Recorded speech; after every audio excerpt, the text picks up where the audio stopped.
On episode 3 of the Real Recovery podcast, Julie shares her incredible journey from the depths of addiction and incarceration to a life of freedom and nearly 30 years of sobriety. Join us as Julie opens up about the challenges she faced, the lessons learned, and the hope that now defines her life.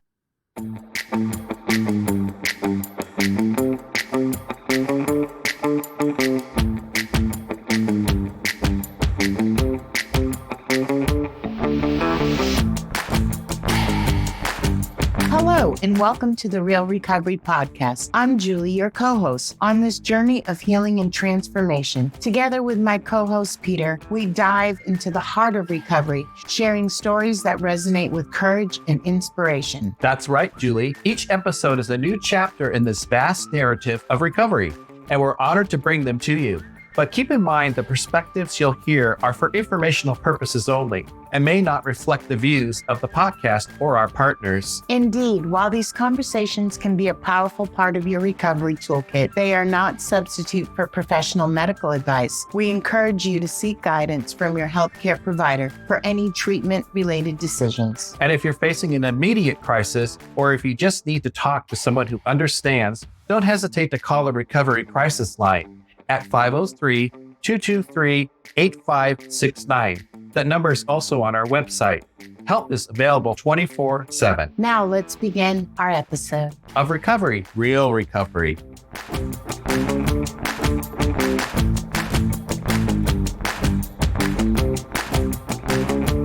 Hello, everyone. It's Peter with Real Recovery Podcast, and I'm sitting here with my co-host. I am a co-host myself, and this is the other half, Julie P.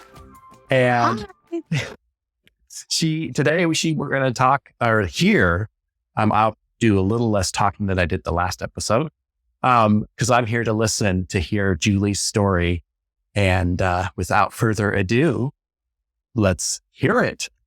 Go ahead, Julie. Hi, this is Julie, addict, alcoholic. I've gotten used to saying that over the years, though it wasn't an easy thing to say. I'm going to tell you my story and start off in the beginning. I moved to Oregon from the East Coast when I was 13 years old. Oh, East Coast girl. I didn't know that. Yes, the Celtics. I moved here my freshman year in high school. I had always gone to a Catholic school. We went to Jesuit in Beaverton, and they didn't take girls yet. So I ended up at Sunset High School in Beaverton. To say it was a different world for me is an understatement. First time I rode a bus. First time I ever didn't wear a uniform to school. First time I ever had a cafeteria for lunch. First time we ever had a football team, because in Catholic school, we had about 28 kids in my class and not enough for a football team. So big change for me. At 17, I went down to Portland State because my birthday is before school starts. And to go to a Catholic school to another coast and down to Portland State and live on campus, I was naive, to say the least. The first 2 years went really well. Did well, worked on campus. At 19 years old, I had a roommate that liked to party, to say the least. And we went to this place called the Hunt Pub because they didn't ask for ID. Oh, nice. Mm-hmm. And it was a gay club. And I met a friend there. And he asked me to go to the city nightclub. He wanted to go dancing. I can dance. I can dance like no other. I went with him to the city nightclub and did not know that experience was going to change my life. We went dancing and we bought a dime of MDA back in the day, ecstasy, and a $10 bag of weed. So for $20, and I had never done ecstasy at all. So we ate it in a little piece of newspaper, and I got sick. And then I danced all night and had a blast. Danced till 4:00 in the morning, went to school the next time, and it was fun. And then my pattern became that I went to the city nightclub, and on the weekends, I worked for an alarm company, and I didn't start work until 12:30. So I would go to the city, I would dance first, and then I would go to work. Everything was great, just doing a dime of MDA and getting a $10 bag of weed until the MDA dealer got busted. And when he got busted, I tried some meth. They looked the same. They cost the same, right? I didn't know what I was doing with the ecstasy, so I didn't know what I was doing with the mouth. And first I snorted it until my nose hurt and I got some blood. Then I tried it in a capsule until my stomach hurt and I vomited. And then it wasn't like MDA. I couldn't just go out and party all night. I would get tired from staying up for the whole weekend. And my grades started to suffer. Now, how old were you during this time? I was 20. Oh, okay. Very young. And I was spending my time between the 927 Club, this women's club on Morrison, which is a strip club now, and the City Nightclub.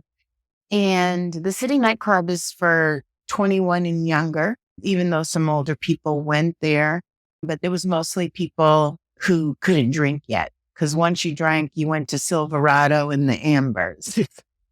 Anyways, so I fell in love about the same time I fell in love with meth, and I was really naive.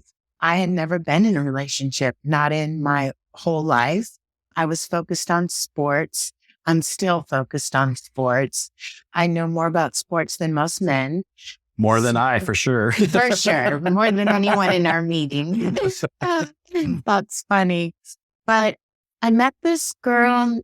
So I met this girl and I wanted to get high IV wise because my nose hurt, my stomach hurt, and I didn't know how to do it. And she did it for me. And we hung out for a few weeks and ended up seeing each other. So when I say it was all one transition, it really was one transition. Then this was during the summer. I didn't go back to school for my senior year. Made it through my junior year. Then I met this girl, and we'll call her Michelle. And Michelle came in the City Nightclub in high heels, which wasn't her norm because she was gay. And she looked feminine. She really wasn't. And I would buy a 16th of dope and then sell part of it at the club only to people I knew. And that way I could make my money back and get some more. So Michelle came in and she'd always ask me to borrow one and would promise to pay me at the end of the night. And she'd come in with thousands of dollars at the end of the night and would buy whatever I had left. It was like money in the bank. And I asked her, I said, where did you get all that money? And she said, I work for the escort service. And I said, wow, I want to do that. It was a lot of money. And I thought it was safer than selling drugs. And then I could just buy them and do the way I wanted. Was really my thought pattern. And I really thought the escort service I was going to go to the ballet and out to dinner. And I would be great at keeping somebody company. It would be amazing. So getting in the escort service is not easy. You have to know someone to get in. And she hooked me up when I asked. And it was crazy. So the first escort call, the gentleman was supposed to pick me up at this hotel. And he came there. And I was like, where are we going? And he was like, what are you talking about? And I literally was very confused. I had already collected my $100 service fee and my $100 tip. You had to pay the escort service $100 and then you'd get a tip. So there was no set amount except for the service fee for the escort service. And so after talking, he said, we're supposed to have sex now. And I started crying. I started bawling and he's never mind. And he said, keep the money. I'm going to go. And so that was my first escort call. So then when I knew what was expected of me, I cried. I cried for as long as you could cry. And then I realized that it wasn't always going to work. With every escort call, I had to be high, and I did it intravenously, though I could not stick a needle in my own arm. I worked for the escort service for a while, same as my partner, and she did all that for me. And then I would, as a side job, sell feed bags at the city nightclub. That was all fine and dandy. And then I was really good about getting out of it. I had a scheme for everything. And I then would talk my way out of it and tell them, I don't really feel comfortable. But if you want to see me again, maybe this could happen. And I became a genius at it. And then I decided that why would I sit here and give my money to an escort service? Why not just own the escort service? You're an entrepreneur. I was. And so I put my ad in the phone book, and sometime around there, I got my heart broken. And when I say heartbroken, probably the most devastated I was in 30 years, not realizing at the time I had some other issues. And that led to more usage. Yeah. And then with gaining the escort service money, I had thousands and thousands of dollars. So I didn't have to sell drugs. I could buy an ounce of meth if I wanted to. I was really picky about what kind, so my face didn't break out. I paid a nurse to inject it. I paid her $25 a shot because I still couldn't do it myself. So there was that. So I had the escort service, and I started hanging out with this guy, Mike, who was my best friend. And I just met him because I was trying to get off the meth, and he sold me a bag of weed in the park. And so we became really good friends. And my goal was to get off the meth and just do weed, because that was the better of the alternatives. And we got in an apartment in St. John's and messed around one night as a whim, just friends, still good the next day. And he got in trouble. And 4 weeks later, I found out I was pregnant. Wow. And the doctor literally said to me, either abort this baby or stop using drugs. Those are your options. And I thought about it. And long story short, I went into a program. I had a drug-free baby, moved out, got my apartment, and went back for my last year of school. When I was back at the last year of school, I had some money left over from the escort service, but that quickly ran out and I needed daycare. Children's Services said that I didn't qualify. They hadn't approved my schooling, and I had 1 term left. Oh, wow. So I decided to reopen the escort service. It had been so good to me, and that I was just going to pay for childcare. And I did. I hired a certified lady to watch my child, and I went back to school.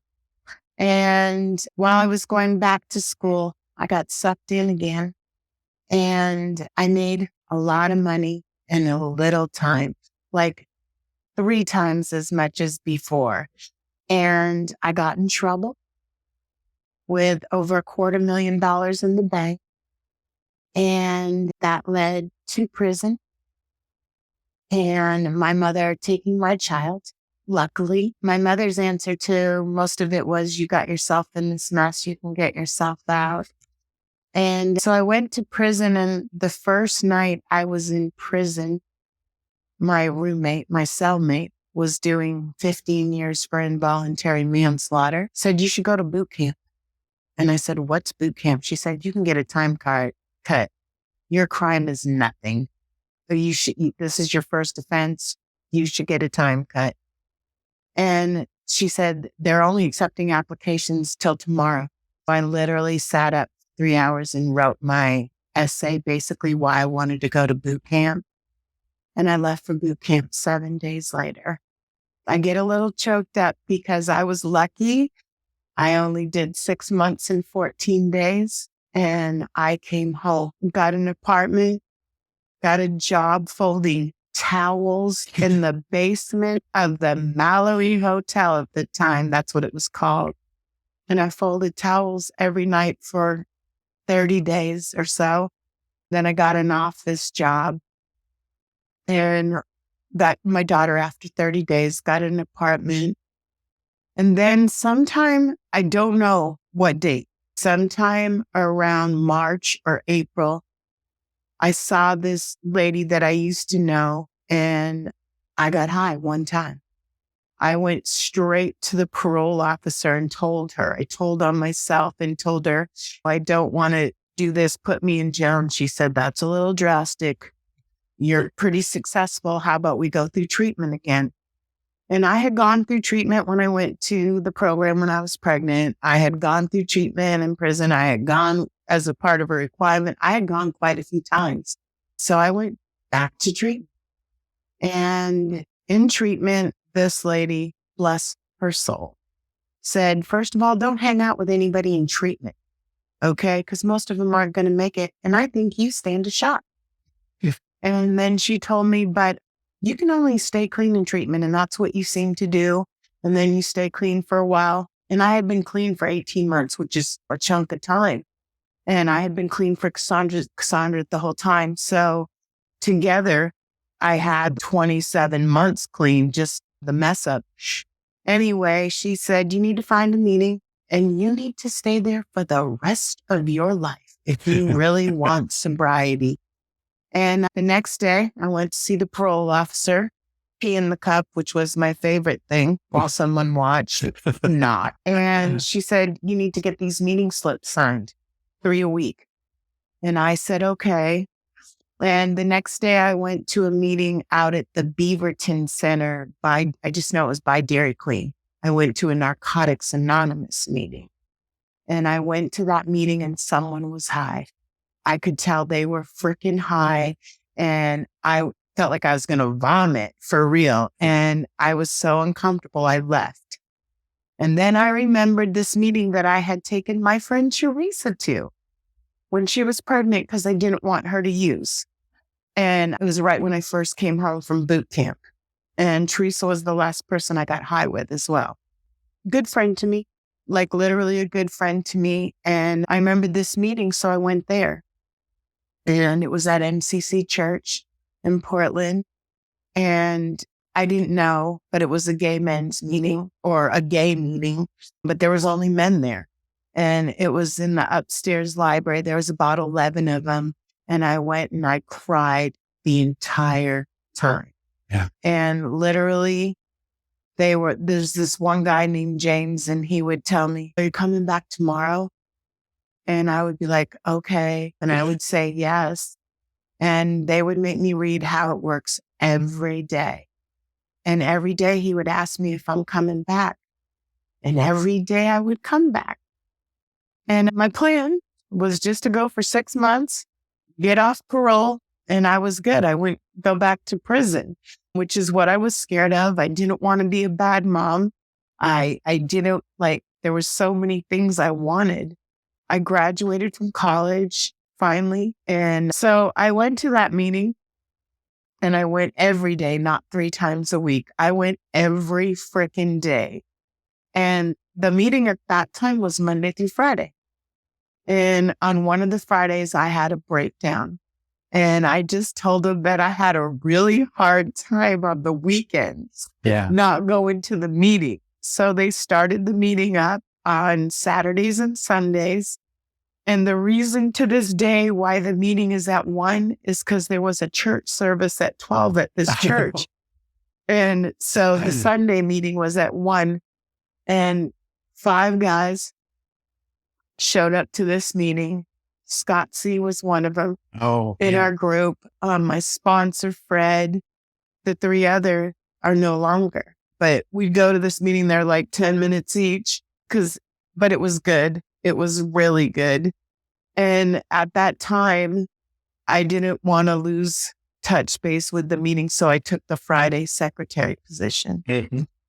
And long story short, I kept that Friday position for 4 years.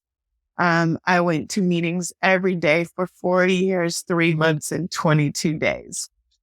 I don't know when, because it was very uncomfortable for me at first to get blood drawn. I had 13 surgeries during that time on my stomach. At a year sober, I asked this guy, Fred, to be my sponsor, and he said yes. And one of the best relationships I've ever had in my life. I worked the steps. I did a 4-step and went to that meeting until my car broke. When my car broke, I went to a meeting in Beaverton. I went to that meeting for about 5 or 6 years until this lady that I went to the meeting with passed away. And I couldn't go to that meeting anymore.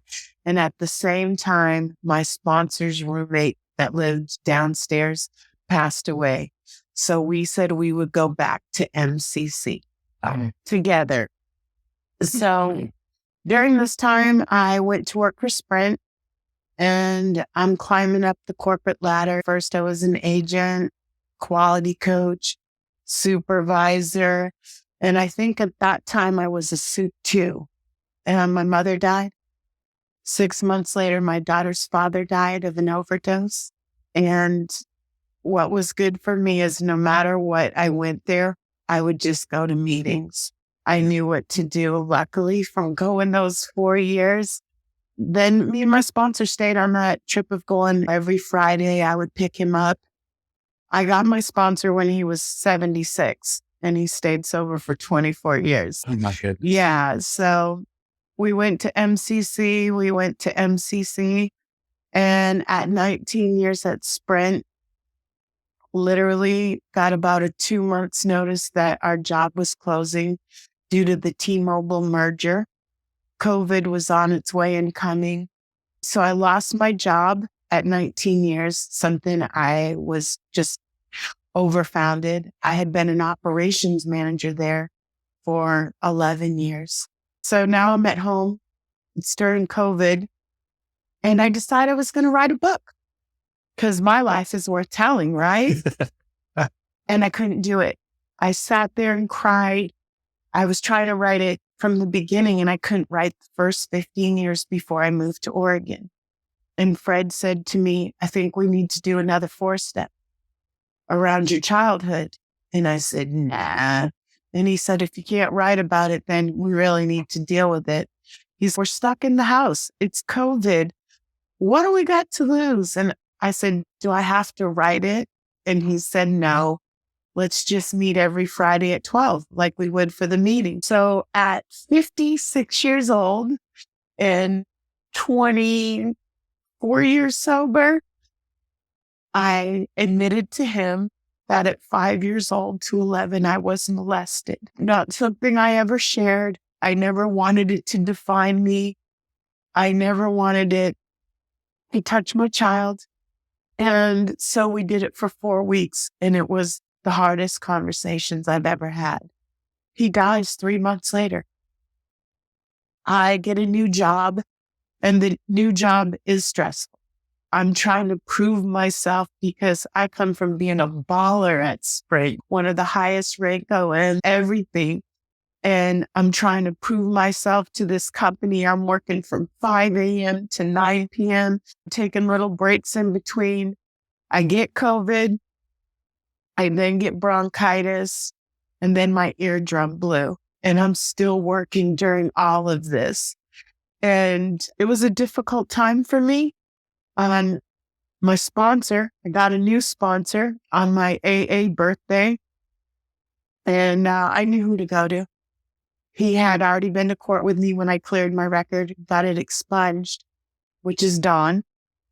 And I had made Dawn come by the house like 4 nights in a row. I thought my head was going to explode and I was going to die of a stroke. I literally thought I was going to die.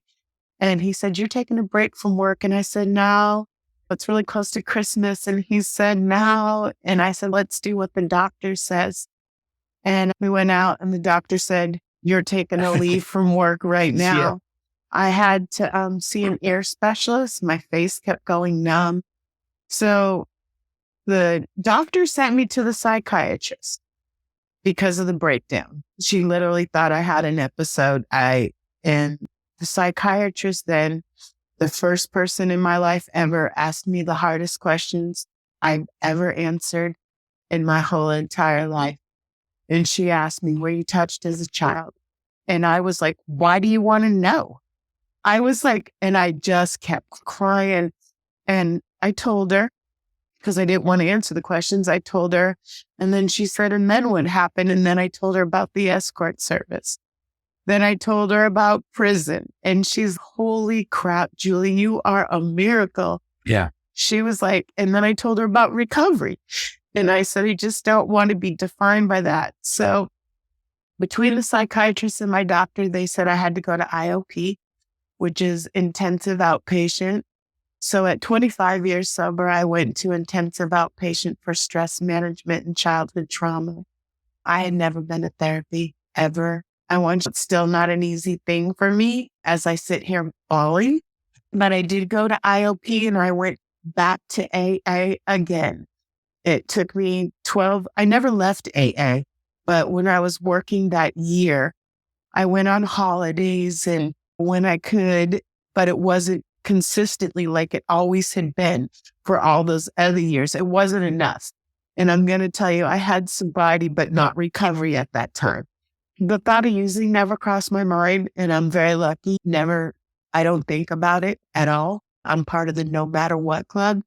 No matter what happens to me, I don't drink, use. So it took me 12 weeks to get into IOP, and I'm waiting for the neurologist because my face is still going numb. And we're just coming out of COVID, so the neurologist has a backup. And unless you have cancer or a brain tumor, you don't go to the top of the list. My sponsor took me through MRI, CAT scan, everything. And my doctor said I could go to an AA meeting and I could go to one in the afternoon and one in the evening. So I went to the AA meeting in the afternoon and then I went to extended family online at night. So I went to 2 meetings a day and did 161 meetings in 90 days. Wow. That is Wow. intense. Then I went to IOP. So I went to IOP from 4 to 9 at night at home. And I went to the afternoon meeting. That is an incredible story. And you are such a strong person to come through that and be where you are today. And I think that's what others out there who may be struggling or starting down this path can really gain. Look at all the adversity that you went through, that you also came to terms with, that it wasn't anything you did wrong and nothing wrong with you. You had an experience when you were a child, defenseless. And it sounds like that kind of set the path for what you went through, what you experienced in your whole life. It set the stage. I agree. And to talk about where I'm at now, last year I finished IOP in May. I went back to work. The same month I was diagnosed with trigeminal neuralgia. I had hurt the nerves in my face from the ear exploding from the infection. My higher power works in a mysterious ways, and he set me down for a reason. And it was to learn all this stuff, to finally deal with it. I don't think I could have in the beginning at all. I was focused on being a good mom, which I have been. My daughter played 3 sports, didn't have sex in high school, grew up in AA, loves AA. And now after going through IOP, I've made it a point, no matter what, to put my sobriety first, which has led to my recovery being first. There's a different state of mind. One is just getting clean and sober or staying clean. And then one is where you're really growing. And I think for years I was working on my career and being a good mom, and it took a lot. And I'm still going to AA, so I stayed connected. But for me, I have to stay connected all the time. I Zoom host now. I made a commitment when I was in IOP to Zoom host one night a week. And IOP, for those who may not, I don't necessarily know. I know what it means, but they may not know. It's intensive outpatient. The only reason I was allowed to do it online is, again, we were coming out of COVID and it was a little bit far from my house and it was the only one I could get in. I went to St. Vincent's and they turned me down. They said I wasn't sick enough because I wasn't suicidal. Amen. And I'm grateful for that, nor did I want to use. Because of my length of sobriety, it wasn't easy to get in IOP. So I had to get into one that also dealt with stress management because the doctor believes it was the stress and working too hard that led to my breakdown. And I had lost 26 pounds. I had black under my eyes. I looked horrible. Going back to AA twice a day was the most amazing thing that ever happened to me. It was even better than once a day for 4 years. I got to know a new group of people in the nighttime meeting, which is called the extended family. And there's new people that was coming to the meeting, but there also was a lot of those guys that I first got sober with. And I will tell you, I've learned trust. I didn't have trust in the beginning. I have trust now. I have a family. My family lives far away and they're amazing, but they're not here. So I have a family of choice. We joked about you being my brother from another mother, but it's true. Don is my dad my dad died at 15 that I have never had. And I'm so grateful that I had him when I went through all this. I could have not gone through this, I don't think, without him. So I really suggest that someone gets a sponsor and they work the steps because you will feel enlightened. I know we do a lot of things outside of you. We go to meetings together, but we also have a lot of things, and you are involved in a lot of, I would call them social events. We call it fellowship in our program. How is that? How is that for you? So fellowship is amazing. You get to know people outside the meeting. You get to really know them. And fellowship for me started as because I took my daughter to school, went to a meeting and went to work, I didn't fellowship a lot in the beginning. And then when right before I switched to Sprint, my other business had closed and I had a 3-month window and I went camping with the guys. I went rafting with the guys. And then I always bought the cakes and celebrated. And a lot of the guys were older then. And they would tell me, hey, kiddo, and hey, that Robin still calls me, what's up, princess? And I love it because out of the founding forefathers, I'm the youngest. So that is really great. I think fellowship keeps you connected. I think fellowship lets you can have fun in sobriety. I think fellowship is fun. And I do a lot of different things. Like you said, I have gone to drag queen bingo. I do breakfast or lunch. I've done gathering coats. I make cookies for the rescue mission and bring them to the guys in AA to make donations for meals. Incorporated AA with my service work for the community as well. Been very lucky like that, using my company when I was at Sprint to sponsor Peacock in the Park. People that I actually met at the city nightclub. Poison Waters, met at the city nightclub. Some of the best drag queens from the city nightclub, Rosie Waters, Lady Lane Peacock. So the connection has been good. I don't sponsor often, but my last sponsee is amazing. We're going to get to hear from him in 2 episodes, I think it is. And he runs a nonprofit called Go the Distance. And seeing him get the Freedom Award this year was incredible. The single happiest day of my life this year. Seeing everything he's done for recovery and treatment centers has been amazing. And I have a new sponsee that's brand new and we'll get there. She's struggling, but we'll get there. And it gives my life purpose in the way I want it to. You and I have talked. This is what I want to do for my retirement. I know I sound young and sexy, but I am getting up there in years. Aren't we all? But I came into the program at 32 I'm really blessed that I've been able to have a really professional career. Most people that go to prison don't always get that opportunity. And in October, I will be celebrating 30 years out of prison. Never had to go back. Thank God. My daughter's never seen me do drugs. Thank God. I helped participate in a company and to think I'm a good leader. Despite whatever opportunities, I think I'm caring and I lead with kindness. And that's a reflection of me. And truly, when you asked, did we want to do a podcast? We didn't know we were going to do this. We didn't know what we were going to do. I actually feel I've always looked for my happy ending, and this truly might be it. I might be able to touch more people than I could in the meeting. Yeah. More people than I could ever sponsor because I work. I can only take one at a time. I think this is the purpose. I'm going into that this way. You and I have talked about it a couple times now. It's scary because I am exposing my whole life, which is dramatic. And it's pretty unique. And especially because the professional side, really putting it out there in a way I've never put it out there. I always feel really comfortable like you in our meeting. And I've known some of those guys for 26 years, so I trust them with my soul.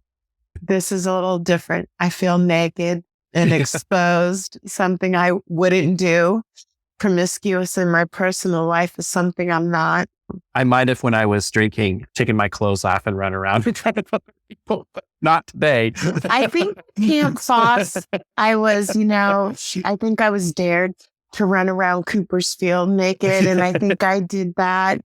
But I haven't run around naked anywhere, not at Rooster Rock, not at Sobeys Island, not my thing. But you do, you're right. I feel the same way that I feel like I am naked out there. I'm putting myself out there, and there's no backseats. It's not like I can go, okay, let's just erase these. I can't. Once you're out there and people hear your stories, that you're out there, and our guests will have the opportunity to be anonymous, and that's fine. And just that, for me, that was so important to be fully honest. I'm going to do this podcast. I got to be fully open with myself and honest. And it sounds like you feel the same way. I'm hoping for just my story, right? Maybe somebody that's gotten in trouble, right? That they'll know that there absolutely can be a future. It is hard work. I've been through so much stuff while I've been going to AA. It's not been easy, but it's better than the alternatives. Yeah. Yeah. I didn't really like not having a choice of clothes in prison, not getting my nails done. That's my thing.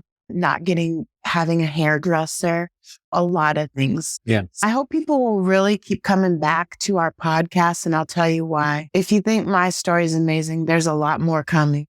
There's amazing people we have coming on the show, from doctors to Freedom Award winners to everything. I think it will be amazing. Yeah. And so I hope they come back for another episode. I do too. And we were talking about getting people who are early in the program, maybe just starting. And I think that will also be valuable because we have some time, and some of our guests have a lot of time. But for those just starting out, we can show them that there is an end in sight, but to speak to the struggles that you're going through right when you first start in the program, I think that'll be very valuable and important too. So let them know they're not alone. They never have to be alone again. Exactly. Thank you so much for sharing your story. And you're welcome. You didn't cry as much as I thought. So there's that. We had tissues on hand. I've had a little practice. It's just, Well, we hope you will get something from our stories, and we look forward to sharing with you in the future. RealRecoveryPodcast.com is our home on the internet, and we'll be back again. Bye. Take care. And that's a wrap on today's episode. Thanks to each and every one of you for lending us your ears and hearts. Your engagement is what fuels our passion and keeps this podcast thriving. We cherish the moments we share here and hope they resonate with you. Whether you're on a daily commute at the gym, or just taking a moment for yourself. Make sure to head over to our website at realrecoverypodcast.com. While you're there, subscribe to our newsletter for the latest insights and uplifting stories from our community delivered straight to your inbox. Click that subscribe button on your favorite podcast player too, so you can keep up with every new episode. It's your support that keeps our conversation alive and meaningful. And if our stories have touched you, consider using the donate button on our site. Your contributions, no matter the size, are deeply appreciated. They help us continue our mission of sharing hope and healing. Join us beyond the podcast and follow our journey on social media. Find us on Instagram, Facebook, and on X, formerly known as Twitter. All the links are on our site, so you can stay connected and be a part of the Real Recovery community every day. Your likes, shares, and comments not only spread the message of recovery, but also remind us that we're all in this together. So, until we meet again, remember that recovery is a journey, not a destination, and we'll be here to accompany you every step of the way to recovery, real recovery. Thanks for listening.